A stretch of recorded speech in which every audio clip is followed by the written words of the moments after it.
জগন্নাথ প্রিয়া, হ্যাঁ বলো। নতুন ভক্তি জীবনের সূচনা কিভাবে করতে হয়? প্রথমেই বলি, ভক্তি জীবনে আসতে হলে প্রথমেই আপনাকে নিজেকে, নিজের মনকে এবং ইচ্ছা শক্তিকে প্রবলভাবে জাগ্রত করতে হবে। অর্থাৎ আপনার মন থেকে এটা ঠিক করতে হবে যে আমি ভক্তি জীবনে অবশ্যই যাব। এমনকি পিছন থেকে আমার যত সমস্যা আসুক, সেটা পারিবারিক হোক, সাংসারিক হোক, বা পিতামাতার থেকে হোক, বা স্বামী স্ত্রী কেন্দ্রিক হোক, আমি কোনো সমস্যাকেই সমস্যা মনে করব না। শুধুমাত্র আমার কেন্দ্রবিন্দুতে থাকবে ভগবান। এই চিন্তা ভাবনা আপনি যখন আসবেন, তখনই আপনি ভক্তি জীবনে আসাটা সহজ হবে। প্রথমেই বলি যে ভক্তি জীবনের সূচনাটা করবেন আপনি প্রথমেই আপনার গৃহে আগে ভগবানকে স্থাপন করুন, এবং সেখানে আপনি অন্তত দিনে 3 বার, অর্থাৎ সকাল সন্ধ্যা এমনকি রাত্রে আপনি ভগবানের সেবা পূজাটা দিন। অন্তত কিছু না পারলে ভগবানকে ফল মিষ্টি দিন, আর ভগবানের চরণে ফুল তুলসী দিতে থাকুন। আর বিশেষ করে এই যে মালাটা আছে, অর্থাৎ জপমালা গ্রহণ করুন। ভক্তি জীবনে আসতে হলে, আপনার মনকে শুদ্ধ করতে হলে এবং আত্মাকে শুদ্ধ করতে হলে অবশ্যই প্রথমেই আপনাকে জপমালা গ্রহণ করতে হবে।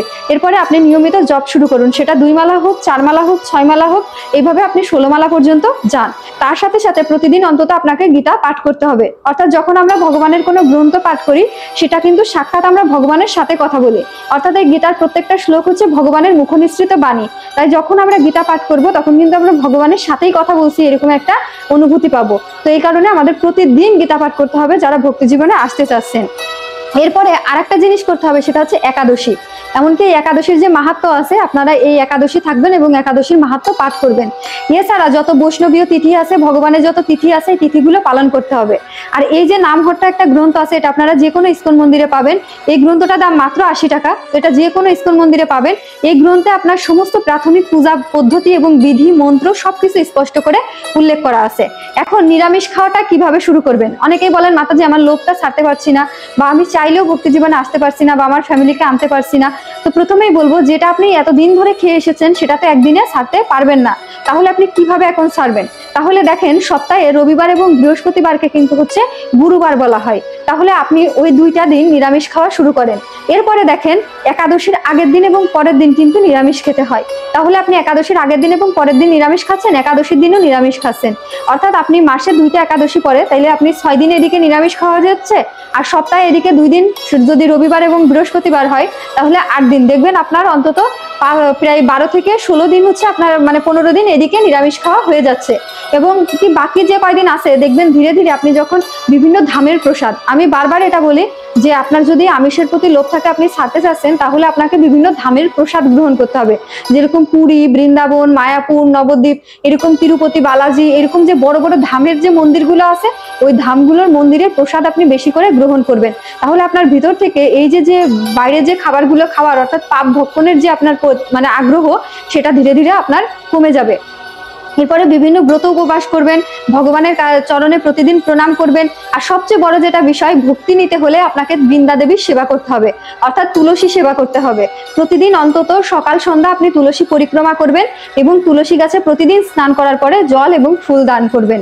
অর্থাৎ প্রতিদিন এটা করতে থাকবেন, তাহলে বৃন্দা দেবী আপনাকে কৃষ্ণ ভক্তি প্রদান করবে। অর্থাৎ আপনারা দেখেছেন তুলসী আরতিতেই কিন্তু এটা জানা যায়। এছাড়া ধরেন আপনার গৃহে এমন কোনো ব্যক্তি আছে, সেটা আপনার স্বামী হতে পারে, স্ত্রী হতে পারে, আপনাকে ভক্তি জীবনে একদমই আসতে দিতে চায় না, বা তার ভিতরে আসরিক প্রবৃত্তি অনেক বেশি দেখা যাচ্ছে, অর্থাৎ আপনাকে খুব বেশি বাধা দিচ্ছে। তো সেই ক্ষেত্রে তার সাথে ঝগড়া করে, ঝামেলা করে হয়তোবা জীবনে কিছু করতে পারবেন না, কিন্তু প্রতিদিন তার নামে নৃসিংহদেবের চরণে তুলসী পাতা দিবেন এবং বলবেন, তার ভিতরে যে আসরিক প্রবৃত্তিগুলো আছে বা খারাপ যে চিন্তাগুলো আছে, হে নৃসিংহদেব, তুমি সেগুলো নষ্ট করে তাকে ভক্তি প্রদান করো। এইভাবে আমি অনেক মাতাজিদের বলেছি, যাদের হাজবেন্ডরা পরবর্তীতে কিন্তু চেঞ্জ হয়েছে। এমনকি আমি সেটা নিজে, তার প্রমাণ তারা আমাকে জানিয়েছে যে মাতাজি, আপনার এই কাজটা করার ফলে নৃসিংহদেব কিন্তু সত্যি চেঞ্জ করে দিয়েছে, আমার হাজবেন্ড নিজেও এখন ভক্তি জীবনে আসতে রাজি হয়ে গেছে। তো এইভাবে আপনারা ভক্তি জীবনে আসতে পারেন। এরপরে খাওয়া দাওয়ার বিষয়ে একটু খেয়াল রাখতে হবে, কারণ যেহেতু আপনি হঠাৎ করে আমিষ ছেড়ে নিরামিষ আসবেন, আপনার হয়তো বা শারীরিকভাবে অসুস্থতা এবং দুর্বলতা আসবে।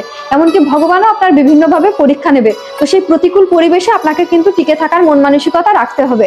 তো খাওয়া দাওয়ার বিষয়ে প্রথমেই ডাল জাতীয় খাবারগুলো রাখবেন, পনির, তারপরে সয়াবিন ফল, এরপরে হচ্ছে আপনি ওই যে ধোকা বলে যেটাকে, বিভিন্ন প্রকার শাকসবজি, তারপরে হচ্ছে আমাদের যে সিজনাল যে ফলগুলা থাকবে সেইগুলা, তারপরে বাদাম জাতীয় খাবার, এইগুলো বেশি করে খেতে হবে। এমনকি একটা নারকেল, অর্থাৎ নারকেল কোরানো যেটা থাকে, আপনি যেরকম আগে ডিম খেতেন, তাহলে আপনি ওই যে প্রোটিনটা পেতেন, এখন তো সেটা পাচ্ছেন না। বিশ্বাস করবেন না, 1 কাপ নারকেলে যে পরিমাণ প্রোটিন থাকে, 2টা ডিমেও অতটা প্রোটিন থাকে না। তো আপনি এই যে খাবারটাকে আপনাকে জানতে হবে যে কোন খাবারগুলো খেলে আপনার ওই আগের সেই ঘাটতিগুলো পূরণ হবে, তখন কিন্তু আপনি আর অসুস্থ হবেন না। আর না হলে আপনি যদি শুধু ডাল ভাত আলু ভর্তা খান, তাহলে তো আপনি অসুস্থ হবেনই। নিরামিষ মানে তো এটা না, নিরামিষ খেতে হলেও আপনাকে ফর্মালিটি মেনে এবং ফর্মাল ভাবে আপনাকে খেতে হবে সুস্থ থাকতে হলে, কারণ যেহেতু আপনি এটা আজীবনের জন্য কন্টিনিউ করতে চাচ্ছেন। এছাড়া যারা গর্ভবতী মায়েরা আছেন, তারা নির্দিষ্ট সময় করে খাওয়া দাওয়া সবকিছু মেনটেন করবেন। এরপরে ধীরে ধীরে আপনি ভক্তি জীবনে যে কোনো একটা মন্দিরের সাথে যুক্ত হন, যে কোনো ইসকন মন্দিরের সাথে যুক্ত হন। এমনকি আপনারা চাইলে আমার কাছেও সাহায্য চাইতে পারেন। আমি যে কোনো ধরনের প্রশ্ন এবং সাহায্য আপনাদের করতে রাজি আছি, সেটা ভক্তি জীবনে আসার জন্য। যেরকম আপনারা কিভাবে আরতি করবেন, ভোগ লাগাবেন, প্রত্যেকটা বিষয় নিয়ে আমার আলাদা আলাদা করে ভিডিও দেওয়া আছে, সেগুলো অবশ্যই দেখে নেবেন। তো যাই হোক, আশা করি যারা নতুন ভক্তি জীবনে আসতে চাচ্ছেন, তাদেরকে আরো 4টা নিয়ম মানতে হবে। সেই 4টা নিয়ম এবার বলি। প্রথম নিয়মটা হচ্ছে আমিষ আহার ত্যাগ করতে হবে। এরপরে দ্বিতীয় নিয়মটা হচ্ছে আপনাদেরকে অবৈধ স্ত্রী সঙ্গ ত্যাগ করতে হবে, বা অবৈধ সঙ্গ, সেটা নারী পুরুষ সবার জন্য, অর্থাৎ নিজের স্বামী এবং স্ত্রী ব্যতীত অন্য কোনো সঙ্গ করা যাবে না। এরপরে হচ্ছে 3 নম্বরে দ্রুত ক্রিয়া, অর্থাৎ যেরকম তাস, কার্ড, জুয়া, এই টাইপসের কোনো খেলাধুলা করা যাবে না। এরপরে হচ্ছে নেশা জাতীয় কোনো কিছু খাওয়া যাবে না, যেরকম চা, পান, বিড়ি, সিগারেট, কফি, এগুলো খাওয়া যাবে না। এগুলো প্রত্যেকটা নেশা জাতীয় দ্রব্য। তো এইভাবে আপনাকে ধীরে ধীরে সবকিছু ত্যাগ করে এই জীবনে পদার্পণ করতে হবে। আর বাকি যদি আরো কোনো প্রশ্ন থাকে, তাহলে আমাকে করতে পারেন। আশা করি আমি আপনাদের প্রশ্নের উত্তরগুলো দিতে পেরেছি, যে যারা নতুন ভক্তি জীবনে আসবেন তারা কি করবেন। এমনকি যারা মন্ত্র কোনো কিছু শিখতে চান, তারা এই গ্রন্থটা কিনে নিতে পারেন। তো যাই হোক, সবাই ভালো থাকবেন, সুস্থ থাকবেন, এবং যারা ভক্তি জীবনে আসতে চাচ্ছেন, আপনাদের সবাইকে কৃষ্ণ ভবনামৃতে সুস্বাগতম। হরি বল।